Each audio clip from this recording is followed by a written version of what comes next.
اسلام کی بنیادی پہچان کیا ہے؟ حیا ہے۔ جب ہم نے اسلام کے دامن کو چھوڑ دیا ہے، یہ رسم حنا کے نام سے بدتمیزی یہ کس معاشرے سے ہم نے لی ہے؟ ہمارا تو رب یہ بھی گوارا نہیں کرتا کہ ہفتے کے دن کی تعظیم ہو اور اونٹ کا گوشت ایک بندہ ترک کرے یہودیت کی رسم سمجھ کے۔ اسلام سے ٹکراتا نہیں ہے، پھر بھی جو ہے وہ اسلام اس کو گوارا نہیں کرتا۔ اور کیا بہوؤں بیٹیوں کا تماشا لگایا، اور نیم برہنہ بیٹیاں لوگوں کی شہوانی نگاہوں کے سامنے ہیں، اور باپ بھی کھڑا ہے اور بیٹا بھی کھڑا ہے۔ نہ باپ کی آنکھوں میں حیا ہے، نہ بیٹے کی نظروں میں حیا ہے، نہ بھائیوں میں غیرت ہے، اور کہتے ہو اللہ کی رحمتیں ہمارے اوپر نازل ہوں۔ یہ تو شکر کرو پتھر نہیں برستے محمد عربی کے قدموں کا صدقہ۔ اگر ان کی رحمت نہ ہو درمیان میں، ابھی آگ لگ جائے دونوں جہاں میں۔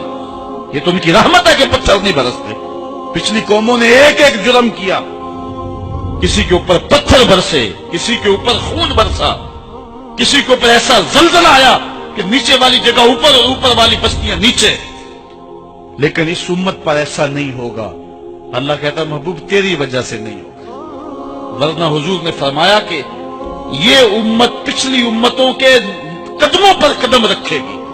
یہاں تک حضور نے فرمایا کہ اگر کسی شخص نے اپنی ماں کے ساتھ بھی زیادتی کی ہے تو یہ وہ بھی کرے گا۔ دیکھ رہے ہیں کیا کچھ نہیں ہوا، قبروں سے مردے اکھاڑ کر کے ان کی بے حرمتی نہیں کی جا رہی۔ کبھی ایسا بھی ہوا تھا؟ کیا کچھ نہیں ہو رہا؟ تم کہتے ہو کہ ہمارے اوپر اللہ کی رحمتیں نہیں اترتی، میں کہتا ہوں شکر کرو پتھر نازل نہیں ہوتے۔ اور یہ صدقہ ہے محبوب کی کالی کملی کا۔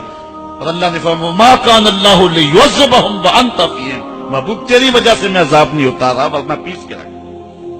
تو ہم اپنے آپ کو دیکھیں، اپنے کردار کو دیکھیں، اپنے حوال کو دیکھیں، سر سے لے کر پاؤں تک ہم اسلام میں آ جائیں، چھوڑیں آدھا تیتر آدھا بٹیر، جہاں جی چاہا اسلام کے دامن میں آ گئے اور جہاں جی چاہا ادھر چلے گئے، مسجد میں بھی چندہ دیا اور ہوٹل میں بھی شراب پی، رب بھی خوش رہے شیطان بھی راضی رہے۔ ایسا نہیں ہوگا۔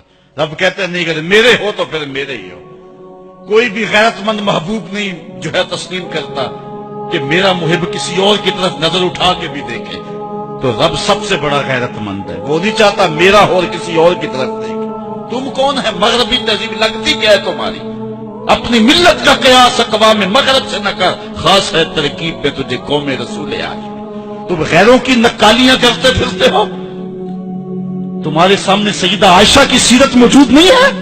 تم مغرب کی ٹینوں بننے کی کوشش کرتی ہے میری بیٹی، تیرے سامنے محمد کی بیٹی فاطمہ کا نقشہ نہیں ہے؟ کدھر بھاگ رہی ہے؟ یہ بال کھول کے بازار میں کون جا رہا ہے؟ یہ نیم برہنہ کون جا رہا ہے؟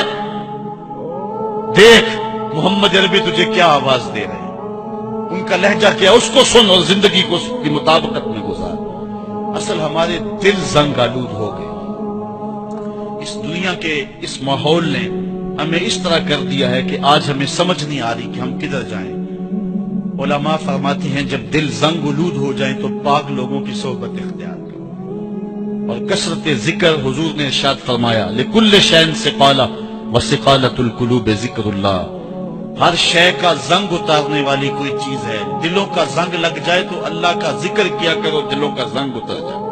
اور ایک اور حدیث میں حضور نے دلوں کا اور من کا میل اتارنے کے 2 نسخے بیان کیے، ایک کثرت کے ساتھ موت کو یاد کرنا، کثرت کے ساتھ موت کا تذکرہ، اور دوسرا کثرت کے ساتھ جو ہے وہ تلاوت کلام۔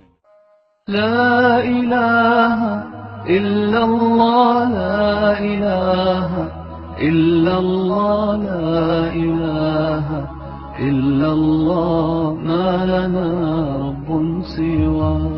لا الہ الا اللہ، لا الہ